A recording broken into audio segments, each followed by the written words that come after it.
Pada zaman dahulu, dunia menyaksikan munculnya dua raja besar yang kehadirannya tidak hanya menandai kekuatan dan kemegahan duniawi, tetapi juga menjadi simbol dari kesombongan yang berakhir pada kebinasaan. Mereka adalah Namrud, Raja Babilonia, dan Firaun, penguasa Mesir.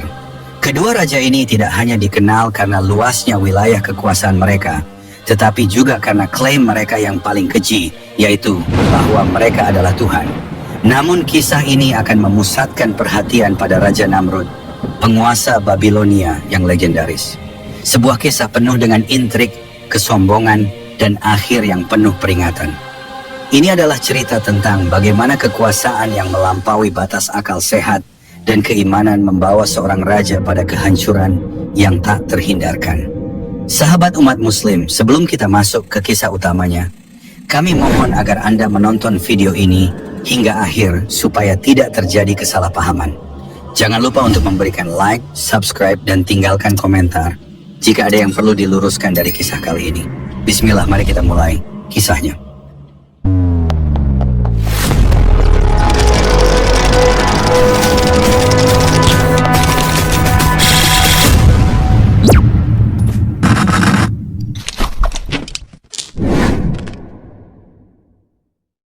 Setelah era kaum Ad dan Samud, peradaban manusia terus berkembang. Di tepian sungai Eufrat dan Tigris, berdiri megah peradaban Babilonia yang terkenal dengan bangunan-bangunan tinggi yang menjulang, tak kalah dengan apa yang ditinggalkan kaum Ad dan Samud. Mereka adalah bangsa yang mewarisi kemampuan memahat batu, menciptakan bangunan raksasa, serta menyusun tata kota yang kompleks. Babilonia menjadi pusat kosmopolitan yang maju dalam berbagai aspek kehidupan, dari keahlian militer hingga peraturan sosial yang membentuk tatanan kehidupan yang sangat teratur. Dalam peradaban besar ini, lahir seorang tokoh legendaris yang di kemudian hari akan mengguncang sejarah dunia. Namrud bin Kanaan bin Kush bin Shem bin Nuh. Namanya kelak dikenal sebagai penguasa pertama yang berhasil menaklukkan dunia dari ujung timur hingga barat. Seorang raja yang menyatukan bumi di bawah kekuasaannya dengan tangan besi. Namun perjalanan menuju tahta kekuasaan ini dimulai dengan kisah kelahiran yang tak biasa, penuh dengan pertanda aneh dan pertarungan nasib yang kejam. Kelahiran Namrud bukanlah hal yang disambut dengan sukacita. Ibunya, seorang wanita yang penuh misteri, merasa kehadirannya membawa malapetaka. Sang suami Kanaan, seorang pemburu yang terkenal dengan kekuatannya, tidak menyambut putra yang baru lahir dengan kebanggaan, melainkan dengan ketakutan yang mendalam. Saat memandang bayi yang baru dilahirkan, dia berbisik dengan dingin kepada istrinya, "Anak ini akan membawa kejelekan, bunuh saja atau buang dia ke tanah lapang." Ibu Namrud terdiam, merasa ngeri akan perintah itu. Meski hati kecilnya terasa berat, dia tak punya pilihan.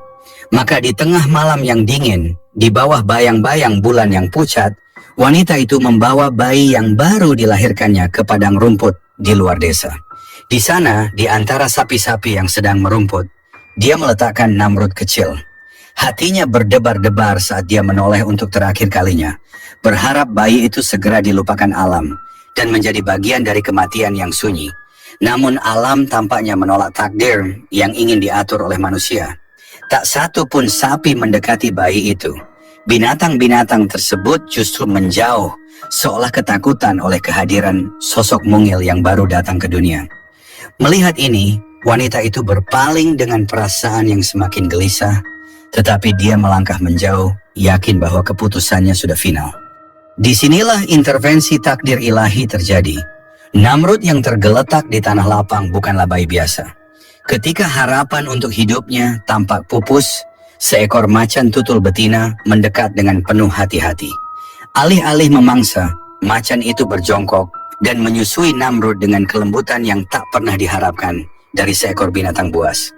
Alam seolah-olah tunduk pada kekuatan yang lebih besar, melindungi bayi tersebut, menjadikannya satu dengan kekuatan hutan. Hari berganti, dan kabar tentang bayi yang disusui oleh macan tutul ini sampai ke telinga para penduduk desa. Mereka yang terpesona oleh kisah ajaib tersebut mendatangi tempat bayi itu ditemukan.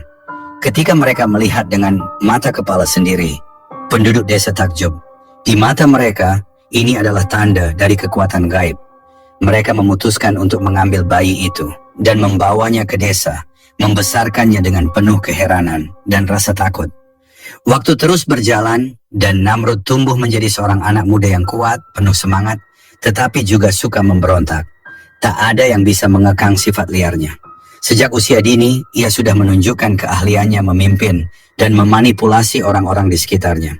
Dia menghimpun anak-anak muda lain untuk bergabung dengannya, menjadi kelompok pengacau yang seringkali membuat onar di jalanan. Keberanian dan karisma Namrud tidak hanya menarik pengikut, tetapi juga menebar ketakutan. Orang-orang dewasa di kampung mulai melihatnya bukan hanya sebagai pemimpin kelompok pengganggu, tetapi sebagai ancaman nyata yang semakin sulit dihentikan. Mereka berbicara di balik punggungnya, mengutuk namanya, tetapi tak ada yang berani menghadapi dia secara langsung. Berita tentang Namrud muda akhirnya sampai ke telinga Kanaan, ayahnya yang telah lama tidak mengetahui nasib anaknya. Tidak ada yang tahu bahwa hubungan darah mengikat mereka, bahwa bocah yang kini terkenal karena kekacauan itu adalah anak kandungnya sendiri. Kanaan yang melihat dirinya sebagai penguasa tak terbantahkan, merasa terancam oleh reputasi Namrud yang terus berkembang. Anak liar ini harus dihentikan sebelum dia menghancurkan lebih banyak, gumam Kanaan dalam kemarahan. Dia memutuskan untuk mengumpulkan pasukannya dan menghadapi pengacau yang semakin berani itu. Pasukan Kanaan berbaris menuju tempat Namrud dan pengikutnya berkumpul. Di tengah padang luas, kedua kelompok ini berhadapan. Namrud yang belum tahu bahwa prajurit yang ia hadapi adalah ayahnya sendiri, mengangkat tangannya dengan tenang, memimpin pasukannya yang bersemangat. Ketika Kanaan melihat sosok Namrud di kejauhan, ada sesuatu yang terasa familiar.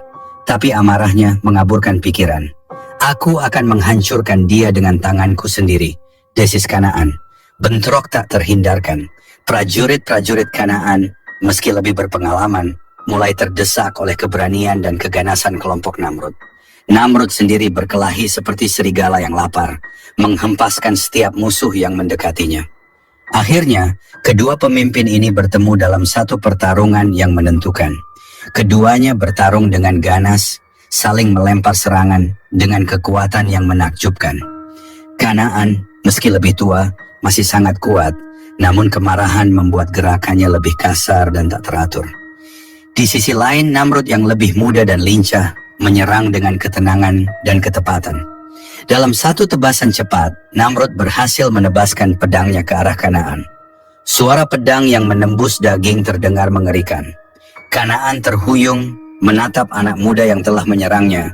Mata mereka bertemu untuk sesaat. Ada pengakuan dalam tatapan itu, meski hanya sekilas, bahwa mereka terikat lebih dari sekadar musuh. Namun Kanaan terlalu lemah untuk mengucapkan apapun. Dia terjatuh ke tanah, napas terakhirnya terhembus dalam sunyi.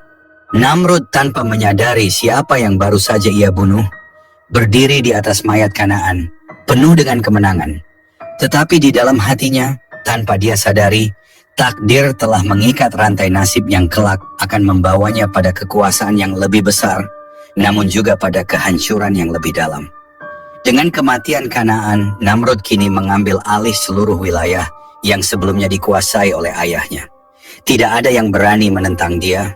Dalam waktu singkat, Namrud mulai memperluas kekuasaannya, menaklukkan kerajaan-kerajaan kecil di sekitarnya.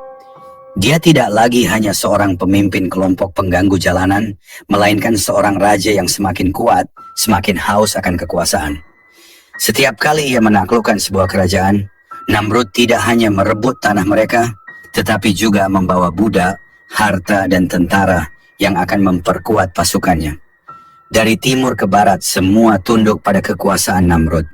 Namanya mulai bergaung di seluruh penjuru bumi sebagai penguasa yang tak terkalahkan.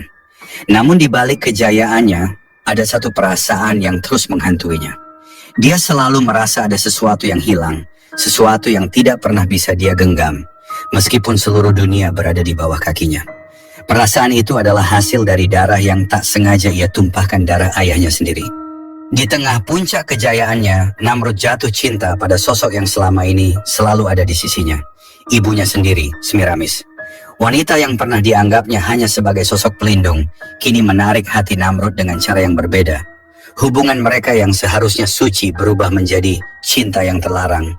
Dan dalam satu momen yang kelam, Namrud menikahi ibunya sendiri. Semiramis yang selama ini penuh dengan rahasia dan ambisi, menyambut pernikahan ini dengan sikap yang ambigu. Ada rasa bangga dalam dirinya, tetapi juga ketakutan akan kutukan yang mungkin datang akibat hubungan terlarang ini. Semiramis adalah wanita yang penuh teka-teki, kecantikannya tak tertandingi, tetapi di balik senyumnya yang memesona, tersimpan ambisi dan tipu muslihat.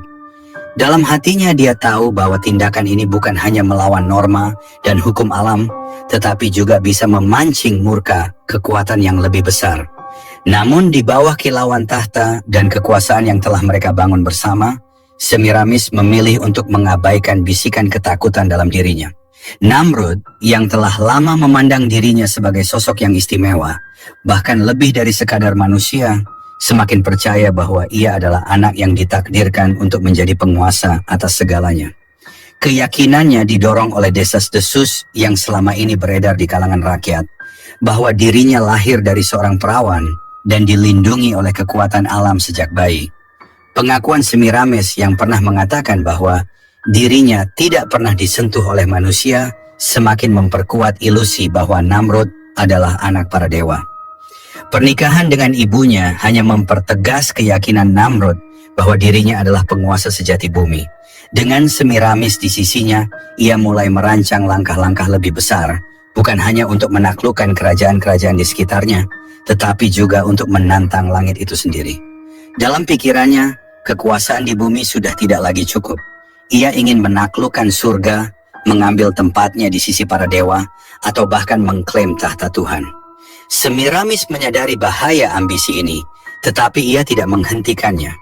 Dia malah berperan sebagai pendukung, meski dengan hati yang penuh keraguan. Mereka bersama-sama mengatur pembangunan menara yang menjulang tinggi ke langit, menara yang di kemudian hari dikenal sebagai Menara Babel. Menara ini dibangun dengan tujuan untuk mencapai surga, simbol dari kekuasaan Namrud yang tanpa batas. Dalam pidato-pidatonya, Namrud semakin sering menyatakan dirinya bukan hanya sebagai raja di bumi, tetapi penguasa segala sesuatu. Tak ada yang bisa menghentikanku, seru Namrud di hadapan para pengikutnya saat menara itu mulai terbentuk. Bahkan langit akan aku taklukkan. Aku akan menjadi lebih besar dari siapapun, lebih besar dari Tuhan yang kalian sembah. Dan aku akan berdiri di sampingmu, bisik Semiramis dengan lembut di telinganya. Meski dalam lubuk hatinya, ia merasakan ketakutan yang makin mendalam.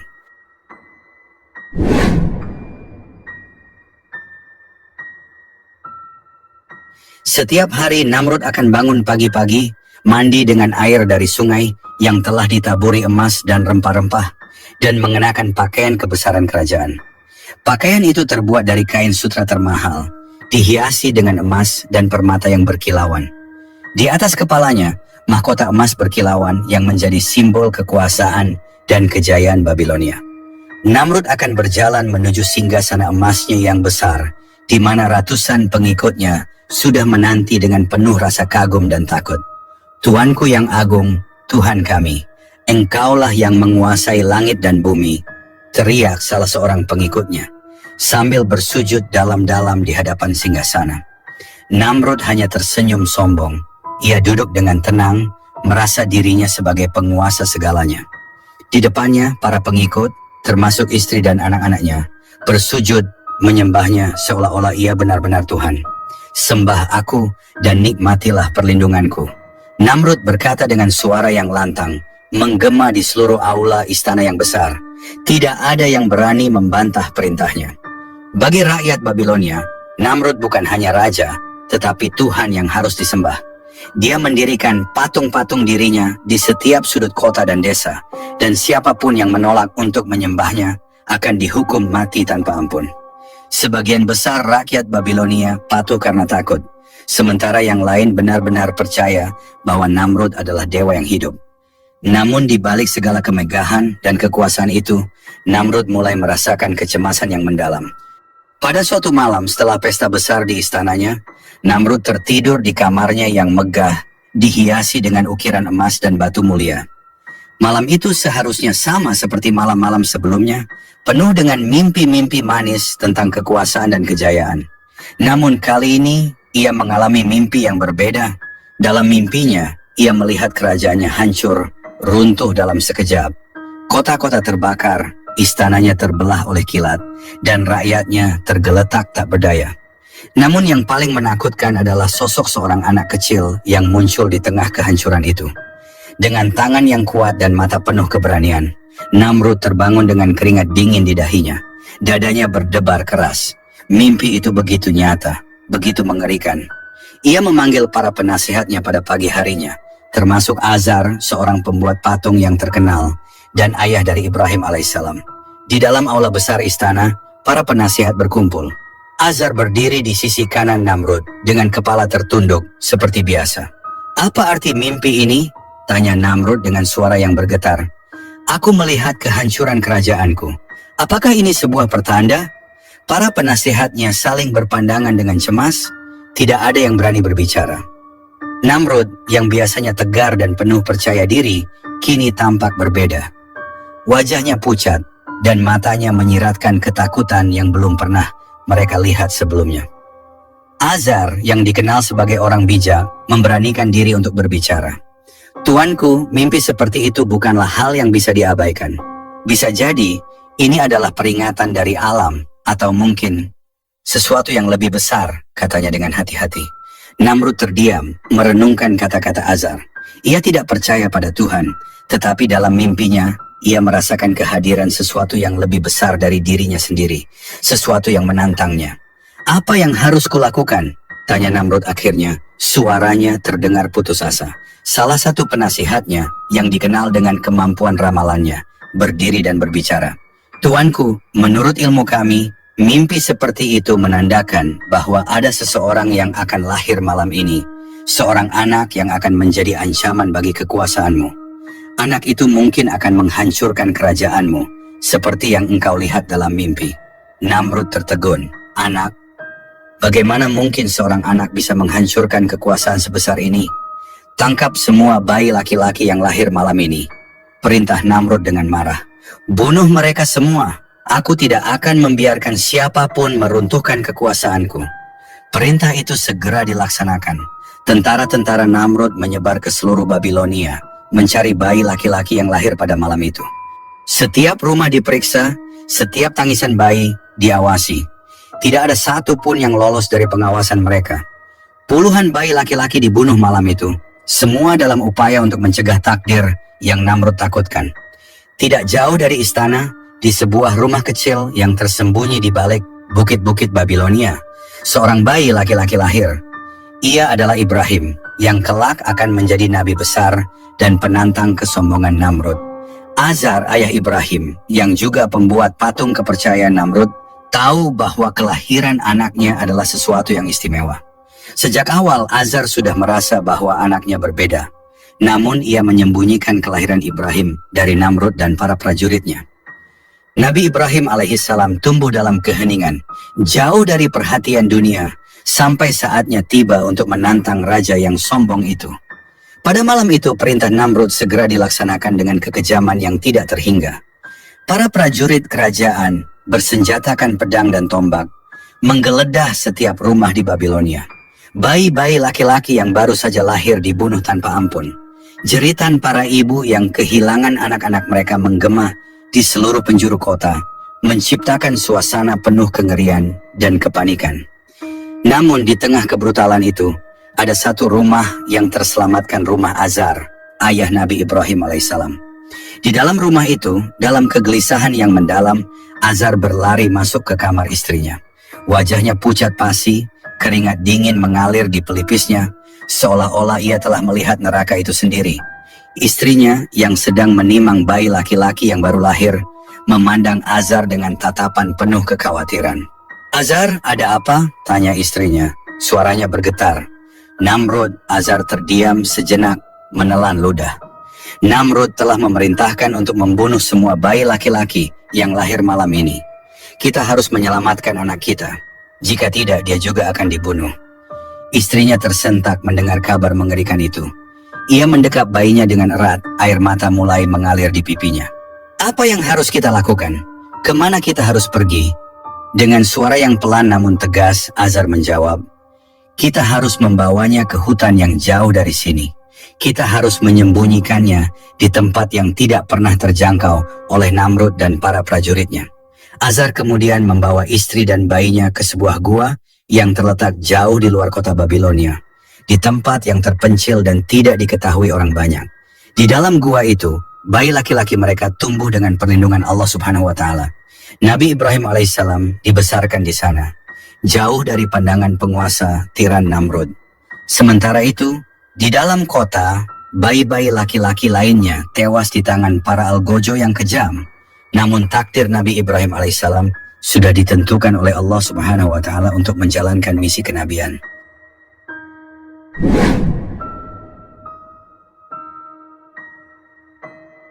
Tahun demi tahun berlalu, dan Nabi Ibrahim alaihissalam semakin dewasa.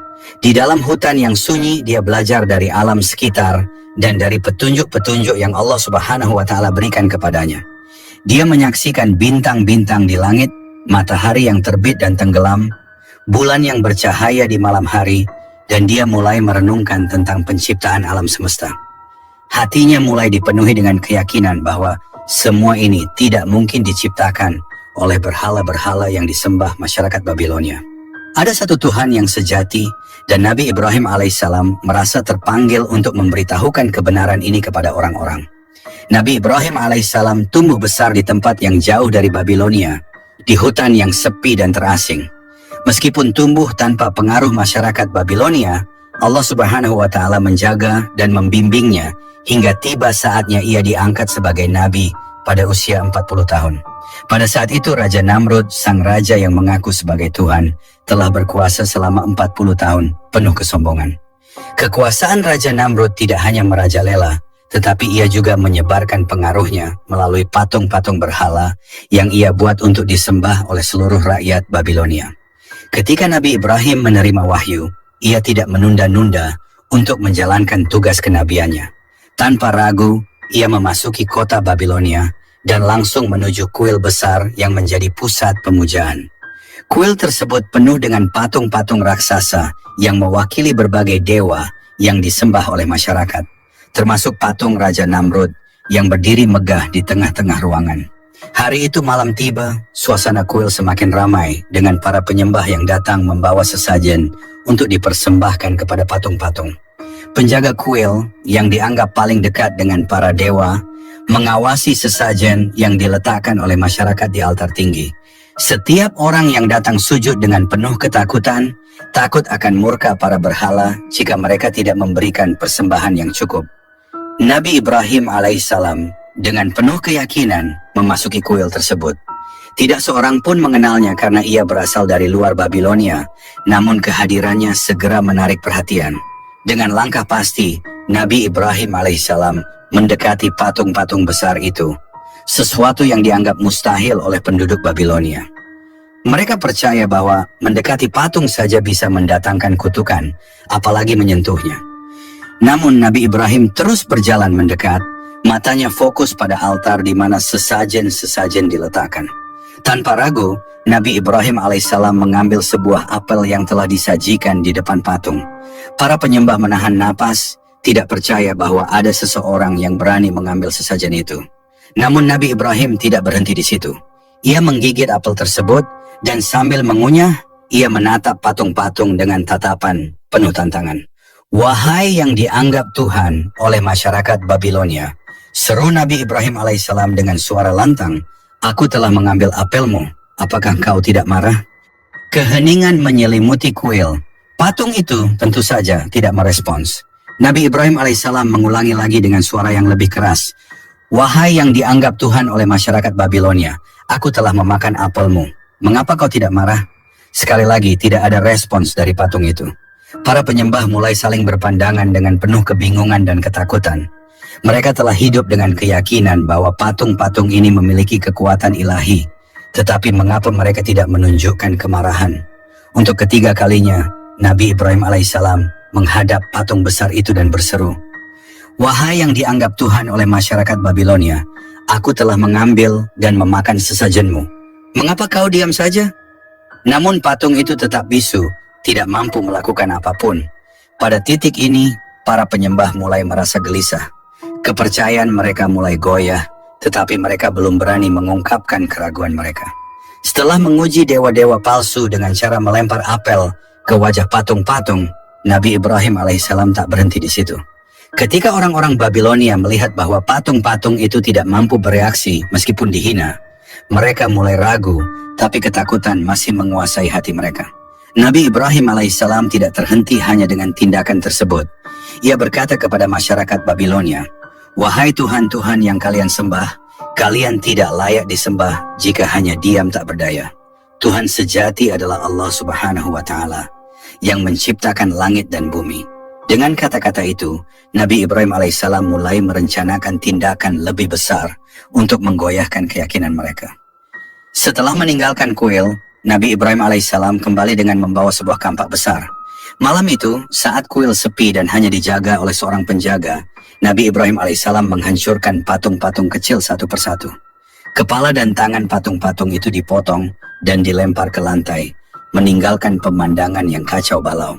Namun Nabi Ibrahim alaihissalam menyisakan satu patung, patung terbesar yang merupakan patung Raja Namrud, raja yang dianggap sebagai Tuhan oleh rakyat Babilonia.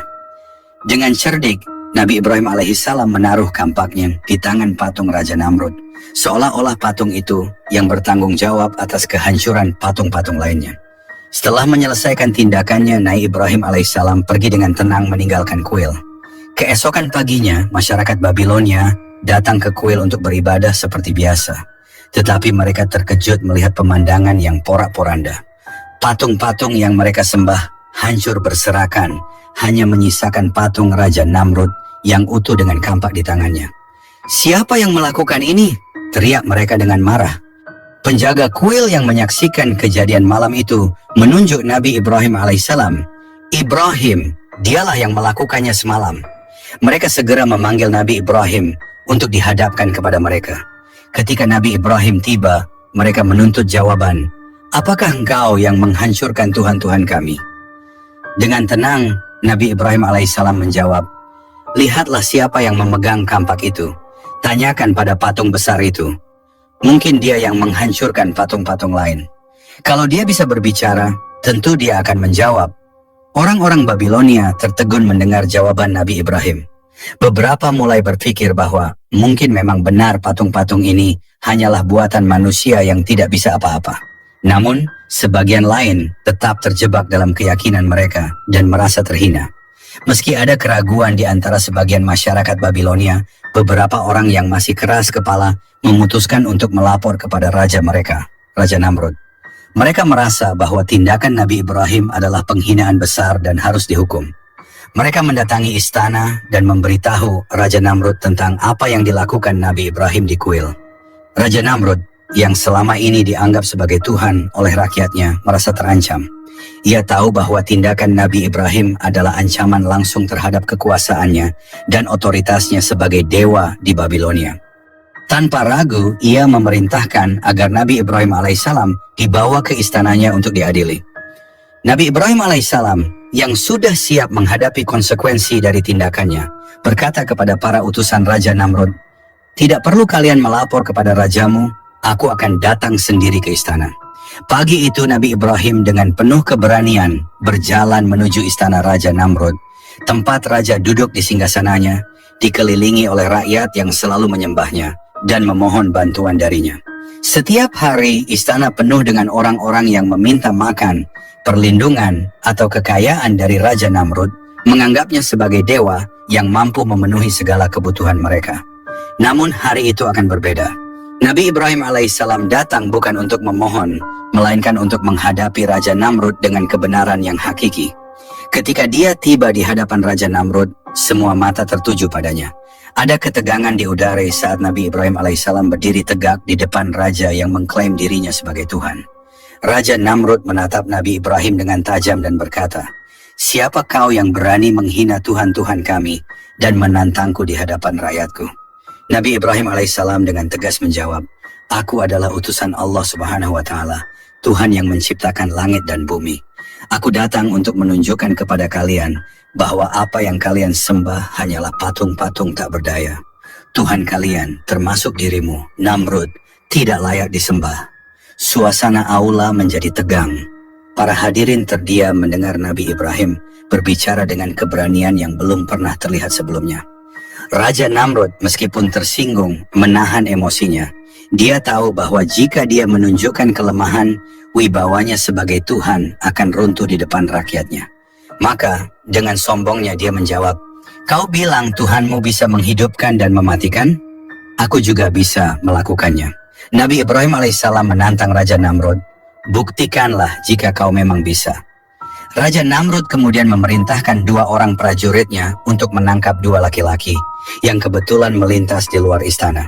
Di hadapan semua orang, Raja Namrud membunuh salah satu dari mereka dan membiarkan yang lainnya pergi sambil berkata dengan angkuh, "Lihat, aku membunuh satu dan membiarkan yang lain hidup. Aku juga bisa mematikan dan menghidupkan."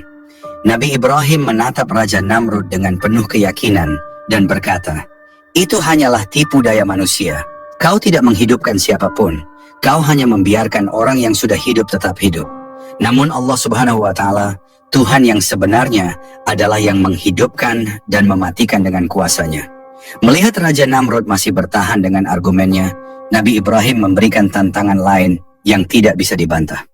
"Setiap hari Tuhanku Allah Subhanahu wa Ta'ala menerbitkan matahari dari timur dan menenggelamkannya di barat. Jika engkau benar-benar Tuhan, pindahkanlah matahari dari barat ke timur." Semua orang di aula itu terdiam. Raja Namrud tertegun, tak mampu membalas. Tantangan ini terlalu besar untuk diatasi, bahkan oleh seorang raja yang mengaku sebagai Tuhan. Allah berfirman dalam Al-Quran bahwa orang kafir itu menjadi bungkam, tak bisa berkata apa-apa. Namun Raja Namrud yang angkuh tidak mau menunjukkan kelemahan di depan rakyatnya. Dia berteriak, "Tangkap orang ini dan penjarakan dia. Aku akan membunuhnya dengan cara yang paling menyakitkan, supaya tak ada lagi yang berani menentangku." Raja Namrud memanggil penasihat-penasihatnya untuk memutuskan hukuman apa yang paling kejam bagi Nabi Ibrahim. Mereka bermusyawarah dan akhirnya memutuskan bahwa cara paling menyakitkan untuk mati adalah dengan dibakar hidup-hidup. Raja Namrud setuju, namun dia tidak mau sekadar membuat api kecil. Dia ingin menunjukkan kekuatannya dengan membuat api yang besar setinggi istananya untuk membakar Nabi Ibrahim. Raja Namrud memerintahkan untuk membuat tumpukan kayu setinggi beberapa meter. Biaya besar dikeluarkan, tenaga yang banyak dikerahkan, dan tumpukan kayu yang sangat tinggi dibuat. Api itu membesar, menjulang tinggi hingga tampak seperti menyentuh langit. Ini bukanlah api biasa, tapi api yang dirancang untuk membakar ribuan orang. Namun kali ini, semua itu hanya untuk satu orang, yaitu Nabi Ibrahim alaihissalam.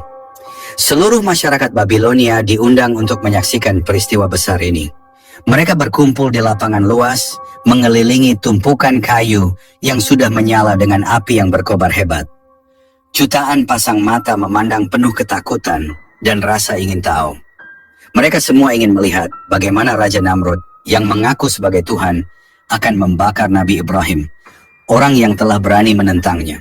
Ketika Nabi Ibrahim alaihissalam siap dilemparkan ke dalam api besar yang telah dinyalakan oleh Raja Namrud dan seluruh pasukannya, masyarakat Babilonia berkumpul dengan penuh penasaran. Mereka ingin menyaksikan bagaimana Nabi Ibrahim yang dengan berani menentang ketuhanan Raja Namrud akan dihabisi oleh api. Namun, di tengah keramaian dan kebencian yang membara, Malaikat Jibril tiba dengan perintah dari Allah Subhanahu wa Ta'ala untuk menawarkan bantuan kepada Nabi Ibrahim. Jibril berkata, "Wahai Ibrahim, Allah telah mengutusku. Mintalah apa saja kepadaku. Jika engkau ingin, aku bisa memadamkan api ini atau membunuh Raja Namrud sekarang juga. Apa yang kau inginkan?" Nabi Ibrahim dengan keyakinan penuh kepada Allah Subhanahu wa Ta'ala menjawab dengan tenang, "Kepada engkau, wahai Malaikat Jibril, aku tidak butuh apa-apa. Tapi kepada Allah Subhanahu wa Ta'ala, aku akan meminta." Begitulah keyakinan Nabi Ibrahim alaihissalam yang tak tergoyahkan. Meski dia tahu api besar sedang menantinya, dia hanya mengandalkan Allah Subhanahu wa Ta'ala semata. Bahkan Allah Subhanahu wa Ta'ala memuji Nabi Ibrahim alaihissalam dalam Al-Quran, "Sesungguhnya Ibrahim adalah seorang umat yang taat kepada Allah, karena kekuatan imannya begitu besar, seolah-olah ia sendiri setara dengan umat yang taat. Ketika Ibrahim dilempar ke dalam api, dia memanjatkan doa yang penuh keyakinan. Ya Allah, Engkaulah yang aku imani, meski tak kasat mata. Aku yakin Engkau yang menciptakan segalanya, termasuk api ini. Jadikanlah api ini dingin dan keselamatan bagiku. Allah Subhanahu wa Ta'ala pun memberikan perintah dari langit. Wahai api, jadilah dingin dan keselamatan bagi Ibrahim. Begitu Nabi Ibrahim alaihissalam jatuh ke dalam tungku besar itu, bukannya merasakan panas membara, dia malah berada dalam keadaan sejuk dan aman, seolah sedang duduk di taman yang indah. Ia bahkan melihat makanan dan suasana nyaman di sekitarnya. Orang-orang yang menyaksikan dari luar tungku tidak mendengar jeritan atau tangisan kesakitan dari Nabi Ibrahim. Mereka terdiam penuh keheranan. Raja Namrud yang penuh dendam berusaha menenangkan rakyatnya dengan berkata, Ibrahim sudah musnah, pertama terkena api dari kekuatanku. Namun Nabi Ibrahim masih bergerak di dalam api sesuai instruksi malaikat Jibril. Gerakan sederhana dari Nabi Ibrahim ini membuat Raja Namrud dan rakyat Babilonia terdiam. Tidak mungkin manusia sekuat apapun tidak menjerit atau terbakar habis di dalam api sebesar itu. Untuk memastikan kematian Nabi Ibrahim alaihissalam, Raja Namrud memerintahkan agar api tetap menyala selama 3 hari. Selama 3 hari penuh, tungku raksasa itu terus dijaga oleh pasukan elitnya. Memastikan jika Nabi Ibrahim mencoba melarikan diri, mereka akan mendorongnya kembali ke dalam api. Keyakinan Raja Namrud bahwa tidak ada yang bisa bertahan hidup di dalam api sebesar itu semakin memperkuat egonya sebagai Tuhan yang tak terkalahkan. Namun setelah 3 hari berlalu, api akhirnya dipadamkan. Raja Namrud memerintahkan seluruh rakyat Babilonia untuk berkumpul kembali, bersiap melihat debu Nabi Ibrahim yang dianggap sudah pasti musnah. Namun apa yang mereka saksikan benar-benar mengejutkan. Saat api padam, terlihat Nabi Ibrahim alaihissalam duduk dengan tenang di tengah-tengah bekas api yang telah padam. Tidak ada luka sedikit pun di tubuhnya, bahkan dia terlihat seperti sedang menikmati suasana taman yang damai.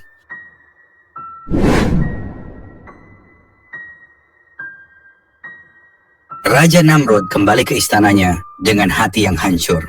Setelah peristiwa memalukan di hadapan rakyatnya, di mana api yang dinyalakan untuk membakar Nabi Ibrahim alaihissalam malah berubah menjadi tempat yang sejuk bagi sang Nabi, kebohongannya selama ini mulai terungkap. Kegagalannya mempertahankan citra sebagai penguasa yang tak terkalahkan menjadi pukulan telak bagi ego dan reputasinya. Raja Namrud berusaha tegar di hadapan rakyatnya, tapi di dalam hati ia tahu semuanya telah berakhir. Langkah kakinya terasa berat ketika memasuki gerbang istana. Para penjaga yang biasanya menunduk penuh hormat, kini meliriknya dengan tatapan was-was, seolah-olah mereka tahu ada yang berubah pada sang raja. Raja Namrud yang biasanya dipenuhi dengan percaya diri dan kesombongan, kini tampak seperti bayangan dirinya yang dulu. Malam itu ketika ia duduk di atas singgasana emasnya, dikelilingi oleh permadani mewah dan patung-patung dewa yang biasa ia sembah, tak ada satupun yang memberinya ketenangan. Kekuasaan, harta, dan kemegahan istananya kini tampak hampa. Raja Namrud tidak bisa berhenti memikirkan Nabi Ibrahim. Bagaimana mungkin seorang manusia sederhana yang hanya bersandar pada keimanan kepada Tuhannya bisa bertahan dari api sebesar itu?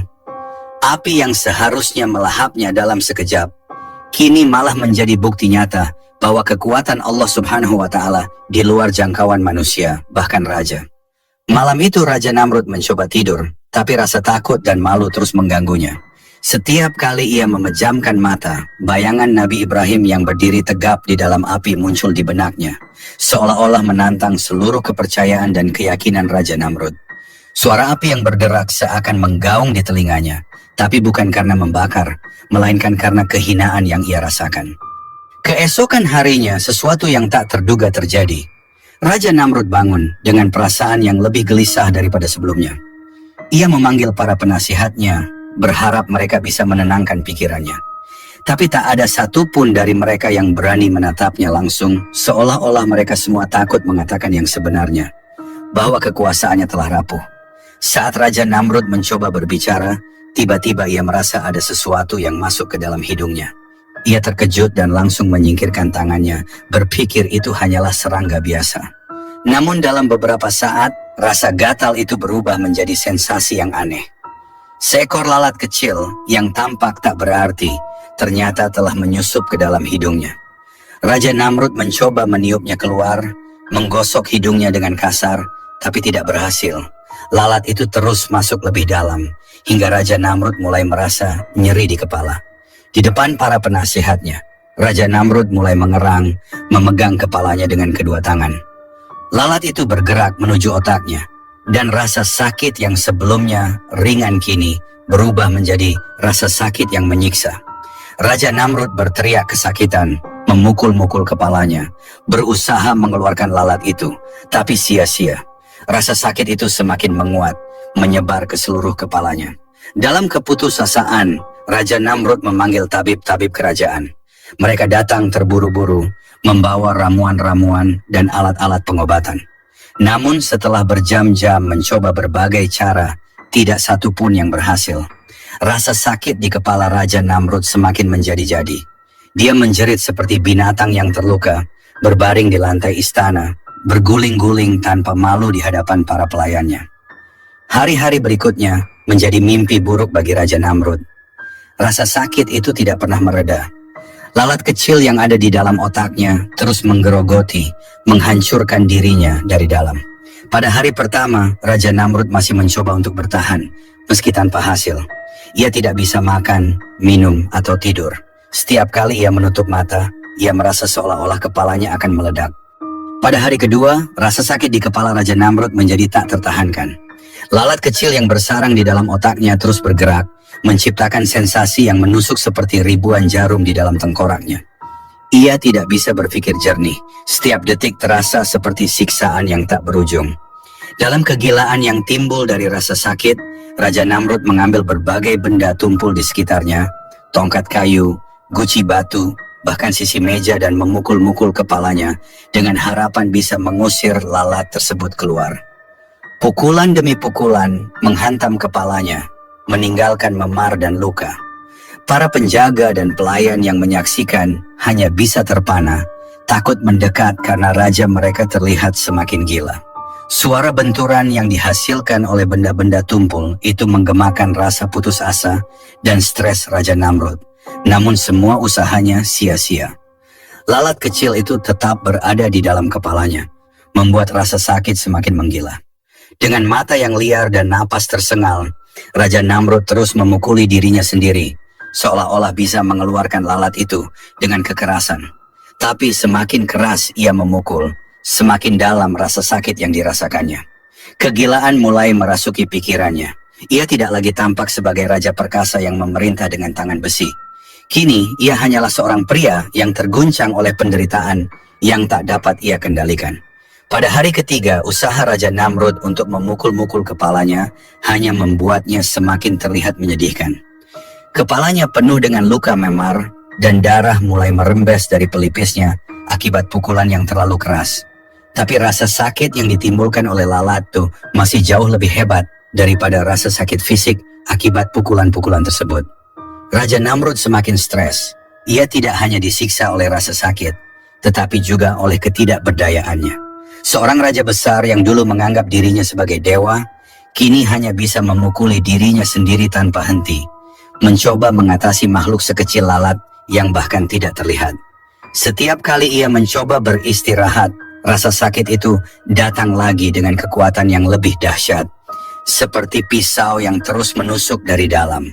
Di puncak kegilaannya, Raja Namrud berteriak memanggil para pelayan untuk membawa lebih banyak benda untuk dipukul-pukulkan ke kepalanya, tapi tidak ada satu pun yang mampu menolongnya. Para pelayan mulai menjauh, ketakutan melihat raja mereka yang dulu tak terkalahkan, kini berubah menjadi manusia yang hampir gila karena rasa sakit. Pada malam harinya, ketika tubuh Raja Namrud sudah terlalu lelah untuk bergerak dan ia terkapar di lantai istana dengan napas yang terengah-engah, lalat kecil itu terus menggerogoti otaknya. Pemandangan ini menjadi bukti nyata bahwa Raja Namrud yang dulu perkasa dan tak tersentuh, kini telah hancur bukan oleh kekuatan besar, tapi oleh makhluk yang bahkan tak terlihat oleh mata telanjang. Di tengah penderitaannya, bayangan-bayangan mulai menghantuinya. Raja Namrud melihat kembali semua kejahatan yang pernah ia lakukan. Setiap kebohongan, setiap pembunuhan, setiap tindakan zalim yang pernah ia perintahkan, semuanya kembali menghantui benaknya. Ia melihat wajah Nabi Ibrahim yang berdiri kokoh dalam iman kepada Allah Subhanahu wa Ta'ala, sementara dirinya jatuh terpuruk dalam kesombongan dan kesia-siaan. Raja Namrud mulai berbicara sendiri. Ia meracau meminta ampun kepada dewa-dewa yang dulu ia sembah, tapi tak ada jawaban. Wajah-wajah para dewa yang terukir di dinding istananya tampak menertawakan dirinya. Bahkan dewa-dewa itu tak bisa menyelamatkannya dari takdir yang telah Allah tetapkan. Ketika matahari mulai tenggelam di ufuk barat, Raja Namrud akhirnya tergeletak mati. Suara erangannya perlahan memudar, meninggalkan istana dalam keheningan yang mencekam. Tubuhnya yang dulu begitu berkuasa kini terbaring diam tanpa nyawa. Yang lebih mengejutkan, lalat kecil yang menyebabkan semua penderitaan itu keluar dari hidungnya. Pemandangan itu membuat semua orang yang menyaksikan terpana. Bagaimana mungkin seorang raja yang begitu kuat dan penuh kekuasaan bisa dihancurkan oleh makhluk sekecil lalat? Berita kematian Raja Namrud dengan cara yang hina ini tersebar ke seluruh penjuru Babilonia. Orang-orang yang dulu takut padanya kini berbisik-bisik membicarakan bagaimana kekuatan Allah Subhanahu wa Ta'ala telah menghancurkan raja mereka dengan cara yang tak terduga. Raja Namrud yang memiliki kekayaan, pasukan, dan kekuasaan tak mampu melawan makhluk Allah Subhanahu wa Ta'ala yang begitu kecil. Setelah kematian Raja Namrud, istananya menjadi tempat yang sunyi. Patung-patung dewa yang dulu ia sembah kini dibiarkan berdebu. Tak ada lagi ritual penyembahan yang dilakukan. Rakyat Babilonia kini sadar bahwa kekuatan Allah adalah yang tertinggi. Nabi Ibrahim alaihissalam kembali menjalani kehidupannya dengan tenang. Sementara Babilonia terperangkap dalam keheningan, merenungi nasib raja mereka yang malang. Kisah ini membawa pesan yang jelas bagi seluruh umat manusia. Kekuatan Allah Subhanahu wa Ta'ala tidak dapat ditandingi oleh apapun di dunia ini. Mereka yang sombong dan menolak kekuasaannya, seberapa kuat pun mereka, akan dihancurkan dengan cara yang tak terduga. Ibrahim adalah contoh dari seorang manusia yang beriman dengan sepenuh hati kepada Allah Subhanahu wa Ta'ala. Ketika ia berdiri di hadapan api, ia tidak ragu, karena ia tahu bahwa Allah Subhanahu wa Ta'ala adalah pelindungnya. Sebaliknya, Raja Namrud adalah simbol dari kesombongan manusia yang berpikir bahwa kekuasaan dan harta benda bisa menggantikan keimanan. Namun pada akhirnya, kesombongan itu membawa kehancuran. Seperti yang dikatakan Allah Subhanahu wa Ta'ala dalam Al-Quran, manusia seringkali diberi perumpamaan agar mereka berpikir dan merenung. Orang-orang yang memanggil selain Allah Subhanahu wa Ta'ala, baik itu manusia, patung, atau apapun yang mereka anggap berkuasa, tidak akan pernah bisa menciptakan makhluk sekecil lalat. Bahkan jika mereka semua bersatu, mereka tidak akan mampu menandingi kekuasaan Allah Subhanahu wa Ta'ala. Kematian Namrud adalah bukti nyata bahwa makhluk Allah Subhanahu wa Ta'ala, sekecil apapun, bisa menghancurkan siapapun yang menentangnya. Kisah kematian Raja Namrud ditutup dengan pesan yang mendalam. Allah Subhanahu wa Ta'ala tidak hanya menghancurkan Raja Namrud secara fisik, tapi juga menghancurkan kesombongan dan ego yang ia bangun sepanjang hidupnya. Ini adalah pelajaran bagi kita semua, bahwa seberapa besar pun kekuasaan yang kita miliki, tanpa keimanan kepada Allah Subhanahu wa Ta'ala, semuanya akan berakhir dengan kehinaan. Nabi Ibrahim alaihissalam terus menjadi teladan bagi umat manusia, sebagai sosok yang taat dan berserah diri hanya kepada Allah Subhanahu wa Ta'ala. Kisah ini mengajarkan kita tentang pentingnya iman, kesabaran, dan kesadaran bahwa segala sesuatu di dunia ini hanyalah sementara. Akhir kata, wassalamualaikum warahmatullahi wabarakatuh.